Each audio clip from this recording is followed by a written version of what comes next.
Today is August 3rd. Welcome to Big Book Daily. My name is Rob. I am an alcoholic. It is a thrill, honor, and joy to be here with you today as we journey through the Big Book of Alcoholics Anonymous and the 12 Steps and 12 Traditions. Today on the Big Book, we're going to continue our journey through Chapter 2, There's a Solution, by reading page 24. At the 12 and 12, we're going to continue our journey through Step 4 by reading page 51. And today we're going to read the Daily Reflections in 24 Hours a Day.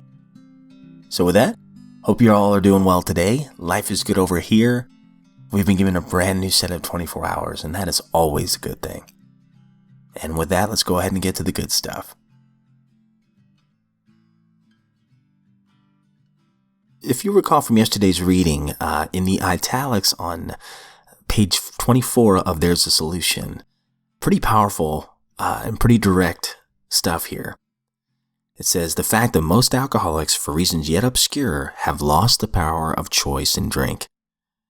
Our so-called willpower has become practically non-existent.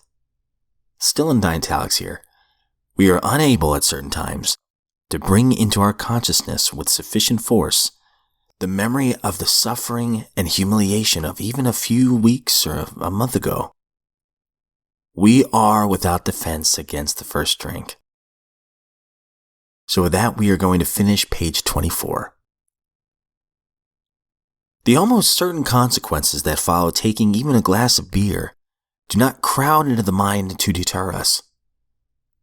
If these thoughts occur, they're hazy and readily supplanted with the old threadbare idea that this time we shall handle ourselves like other people. There is a complete failure of the kind of defense that keeps one from putting his hand on a hot stove. The alcoholic may say to himself in the most casual way, "It won't burn me this time, so here's how." Or perhaps he doesn't think at all.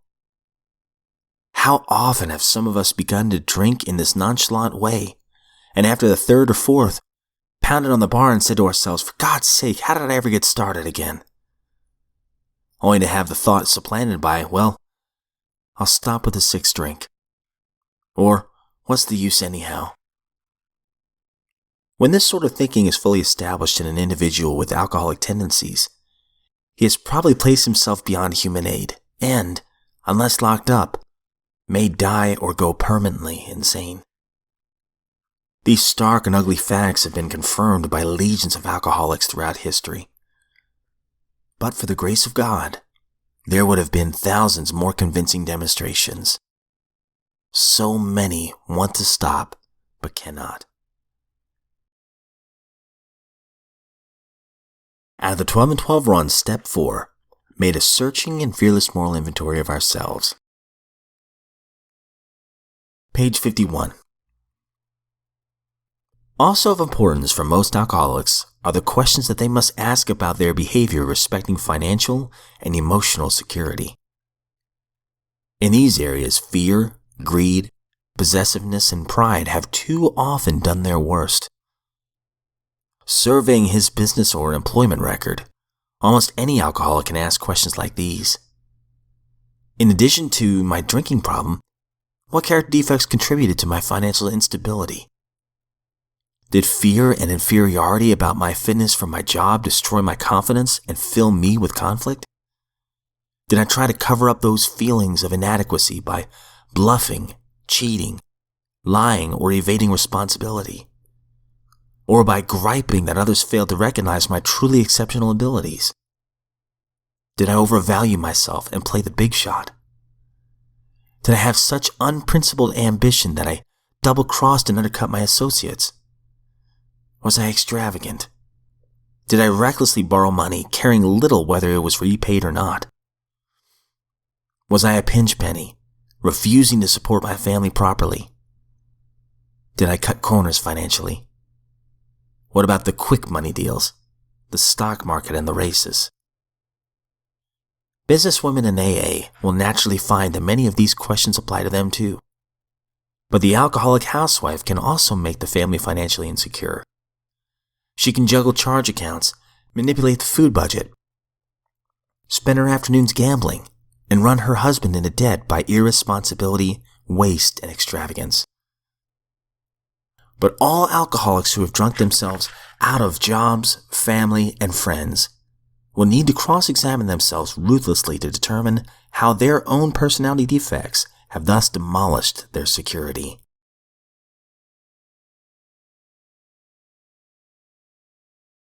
Daily Reflections, August 3rd. To be of service. Our real purpose is to fit ourselves to be of maximum service to God and the people about us. Alcoholics Anonymous, page 77. It is clear that God's plan for me is expressed through love. God loved me enough to take me from alleys and jails so that I can be made a useful participant in His world. My response is to love all of His children through service and by example. I ask God to help me imitate His love for me through my love for others. 24 hours a day, August 3rd. AA Thought for the Day. We in AA must remember that we are offering something intangible. We are offering a psychological and spiritual program. We are not offering a medical program. If people need medical treatment, we call in a doctor. If they need a medical prescription, we let the doctor prescribe for them. If they need hospital treatment, we let the hospital take care of them. Our vital AA work begins when a person is physically able to receive it. Am I willing to leave medical care to the doctors? Meditation for the day. Each moment of your day which you devote to this new way of life is a gift to God. The gift of the moments. Even when your desire to serve God is sincere, it is not an easy thing to give Him many of these moments. The daily things you plan to do. Given up gladly so that you can perform a good service or say a kind word. If you see God's purpose in many situations, it will be easier to give Him many moments of your day. Every situation has two interpretations, your own and God's. Try to handle each situation in the way that you believe God would have it handled. Prayer for the day. I pray that I may make my day count somewhat for God. I pray that I may not spend it all selfishly. Okay, so that concludes our reading today. Really like the daily reflections here. It is clear that God's plan for me is expressed through love. It is clear that the God of my understanding loves me. I've been given a second chance. And I can relate to the next line. God loved me enough to take me from alleys and jails so that I can be made a useful participant in His world. I could still be in my alcoholism, and I don't even know if I'd still be alive at this point. Sounds like I'm exaggerating, but my drinking was that bad, and the decisions I was making while drinking were that bad. But yet, here I am, sober today.